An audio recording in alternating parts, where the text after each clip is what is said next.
Indian ജനാധിപത്യത്തിന്റെ ചരിത്രത്തിൽ പുതിയൊരു വിപ്ലവത്തിന് തുടക്കം കുറിച്ചുകൊണ്ടാണ് പാർലമെന്റിന്റെ പ്രത്യേക സമ്മേളനത്തിൽ വനിതാ സംവരണ ബിൽ അവതരിപ്പിക്കപ്പെട്ടത്.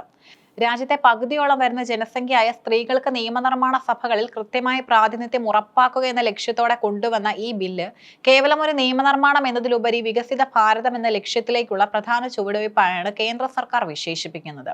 എന്നാൽ ബില്ലിലെ നിബന്ധനകളും മണ്ഡല പുനർനിർണയം സംബന്ധിച്ച വ്യവസ്ഥകളും ഭരണപക്ഷവും പ്രതിപക്ഷവും തമ്മിലുള്ള ശക്തമായ രാഷ്ട്രീയ പോരാട്ടത്തിന് വഴിവെച്ചിരിക്കുകയാണ്. വനിതാ സംവരണ ബില്ലിനെ രാഷ്ട്രീയ ലാഭനഷ്ടങ്ങൾക്കപ്പുറം രാജ്യ പുരോഗതിയുടെ അടയാളമായി കാണണമെന്നാണ് പ്രധാനമന്ത്രി നരേന്ദ്രമോദി ആഹ്വാനം ചെയ്തത്. ഈ ബില്ലിനെ ഒരു രാഷ്ട്രീയ പാർട്ടിയുടെ മാത്രം വിജയമായല്ല, മറിച്ച് ജനാധിപത്യത്തിന്റെ ശാക്തീകരണമായാണ് അദ്ദേഹം വിശേഷിപ്പിച്ചത്. രാഷ്ട്രീയവും ഭരണ നയങ്ങളും മാറ്റിമറിക്കാൻ പോകുന്ന ഈ ബിൽ കാലഘട്ടത്തിന്റെ ആവശ്യമാണ് എന്ന് അദ്ദേഹം ഓർമ്മിപ്പിച്ചു. മുൻകാലങ്ങളിൽ ഈ ബില്ലിനെ തടസ്സപ്പെടുത്തിയവർക്ക് രാഷ്ട്രീയമായി തിരിച്ചടികൾ നേരിട്ടിട്ടുണ്ടെന്നും അത്തരം ചരിത്രപരമായ തെറ്റുകൾ ആവർത്തിക്കരുതെന്നും അദ്ദേഹം സഭാംഗങ്ങളോട് അഭ്യർത്ഥിച്ചു. താൻ ഏറ്റവും പിന്നോക്ക വിഭാഗത്തിൽ നിന്നാണ് വരുന്നതെന്നും എല്ലാവരെയും ഒപ്പം കൊണ്ടുപോകുക എന്നത് തന്റെ ഉത്തരവാദിത്തമാണെന്നും ബില്ലിന്റെ ക്രെഡിറ്റ് പ്രതിപക്ഷത്തിന് നൽകാൻ പോലും താൻ തയ്യാറാണെന്നുമുള്ള പ്രധാനമന്ത്രിയുടെ പ്രഖ്യാപനം ശ്രദ്ധേയമാണ്. താഴെത്തട്ടിലുള്ള തദ്ദേശ സ്വയംഭരണ സ്ഥാപനങ്ങളിൽ സ്ത്രീ സംവരണം അംഗീകരിച്ചവർ തന്നെ ലോക്സഭയിൽ ഇതിനെ എതിർക്കുന്നത് വിരോധാഭാസമാണെന്നും അദ്ദേഹം കുറ്റപ്പെടുത്തി. ഈ പ്രത്യേക സമ്മേളനത്തിന്റെ ഭാഗമായി 3 പ്രധാന നിയമനിർമ്മാണങ്ങളാണ് അവതരിപ്പിക്കപ്പെട്ടത്. ഭരണഘടനാ ഭേദഗതി ബില്ല് 131 ഭേദഗതി. ലോക്സഭയിലും സംസ്ഥാന നിയമസഭകളിലും 33% സീറ്റുകൾ സ്ത്രീകൾക്കായി സംവരണം ചെയ്യുന്നു. ഡിലിമിറ്റേഷൻ ബിൽ മണ്ഡല പുനർനിർണയവുമായി ബന്ധപ്പെട്ട നടപടികൾ ക്രമീകരിക്കുന്നു. കേന്ദ്രഭരണ പ്രദേശ നിയമ ഭേദഗതി ബിൽ കേന്ദ്രഭരണ പ്രദേശങ്ങളിലും സംവരണം ബാധകമാക്കുന്നു.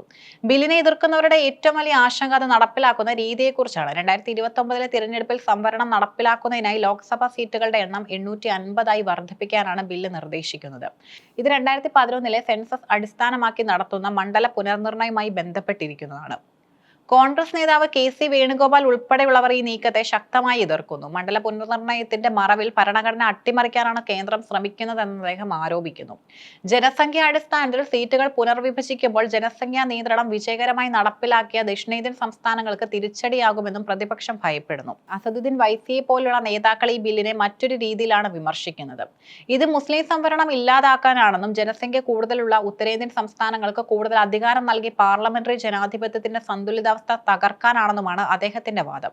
കേരളം, തമിഴ്നാട്, കർണാടക, ആന്ധ്രാപ്രദേശ് തുടങ്ങിയ ദക്ഷിണേന്ത്യൻ സംസ്ഥാനങ്ങളിൽ നിന്ന് ബില്ലിനെതിരെ വലിയ പ്രതിഷേധമാണ് ഉയരുന്നത്.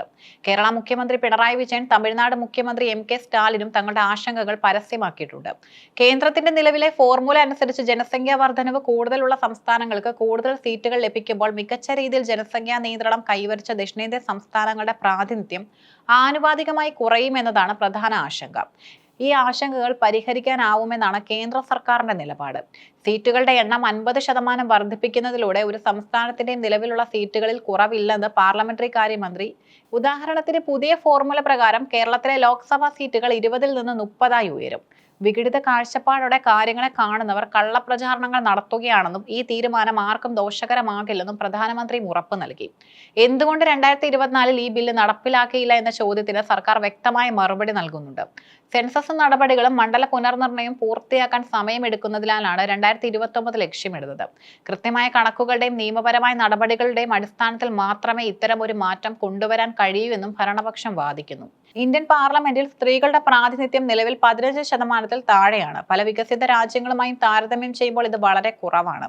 സ്ത്രീകളുടെ എണ്ണം വർദ്ധിപ്പിക്കുന്നത് രാജ്യത്തിന്റെ നയരൂപീകരണത്തിൽ വലിയ മാറ്റങ്ങൾ കൊണ്ടുവരും. വിദ്യാഭ്യാസം, ആരോഗ്യം, ശിശുക്ഷേമം, സ്ത്രീ സുരക്ഷ തുടങ്ങിയ വിഷയങ്ങളിൽ കൂടുതൽ വ്യക്തതയുള്ളതും പ്രായോഗികമായ നിയമങ്ങൾ നിർമ്മിക്കാൻ ഇത് സഹായിക്കും. സ്വന്തം പദവി നഷ്ടപ്പെടുമെന്ന ഭയമാണ് ചില പുരുഷ നേതാക്കളെ ഈ ബില്ലിൽ നിന്നും പിന്തിരിപ്പിക്കുന്നതെന്ന പ്രധാനമന്ത്രിയുടെ വിമർശനം ഇന്ത്യൻ രാഷ്ട്രീയത്തിലെ പുരുഷാധിപത്യ പ്രവണതകളിലേക്കുള്ള വിരൽചൂണ്ടലാണ്. രാഷ്ട്രീയ പാർട്ടികൾക്കപ്പുറം രാജ്യത്തിന്റെ പൊതുവായ നന്മയ്ക്കായി ഈ ബിൽ പാസാക്കേണ്ടത് അത്യാവശ്യമാണ്. വനിതാ സംവരണ ബില്ല് കേവലം ഒരു നിയമനിർമ്മാണമല്ല, മറിച്ച് മാറ്റത്തിന് കാത്തു നിൽക്കുന്ന കോടിക്കണക്കിന് സ്ത്രീകൾക്ക് നൽകുന്ന വാഗ്ദാനമാണ്. ഇതിന്റെ പേരിൽ ഉയരുന്ന രാഷ്ട്രീയ വിവാദങ്ങളും പ്രാദേശികമായ ആശങ്കകളും ചർച്ചകളിലൂടെ പരിഹരിക്കപ്പെടേണ്ടതാണ്. മണ്ഡല പുനർനിർണയം ദക്ഷിണേന്ത്യൻ സംസ്ഥാനങ്ങളെ ദോഷകരമായി ബാധിക്കില്ലെന്ന് ഉറപ്പുവരുത്താൻ കേന്ദ്ര സർക്കാരിന് ഭരണഘടനാപരമായ ഉത്തരവാദിത്തമുണ്ട്. ഏപ്രിൽ 17 നടക്കാനിരിക്കുന്ന വോട്ടെടുപ്പ് രാജ്യത്തിന്റെ ഭാവി നിർണ്ണയിക്കുന്ന ഒന്നായിരിക്കും. ഭരണപക്ഷവും പ്രതിപക്ഷവും ഒറ്റക്കെട്ടായി നിന്ന് ഈ ചരിത്രപരമായ തീരുമാനത്തിൽ പങ്കാളികളാകുമോ, അതോ രാഷ്ട്രീയ ഭിന്നതകൾ വികസനത്തിന് തടസ്സമാകുമോ എന്ന് രാജ്യം ഉറ്റുനോക്കുന്നു. സ്ത്രീകളുടെ പദവിയും പ്രാതിനിധ്യം ഉയർത്തുന്നതിലൂടെ മാത്രമേ ഇന്ത്യക്ക് ലോകശക്തിയായി മാറാൻ സാധിക്കൂ എന്ന യാഥാർത്ഥ്യം എല്ലാവരും തിരിച്ചറിയേണ്ടതുണ്ട്. ഒരു പുതിയ ഇതിഹാസം രചിക്കാൻ സഭാംഗങ്ങൾക്ക് ലഭിച്ച ഈ അവസരം ജനാധിപത്യത്തിന്റെ ശാക്തീകരണത്തിന് വഴിവെക്കുമെന്നും പ്രതീക്ഷിക്കാം.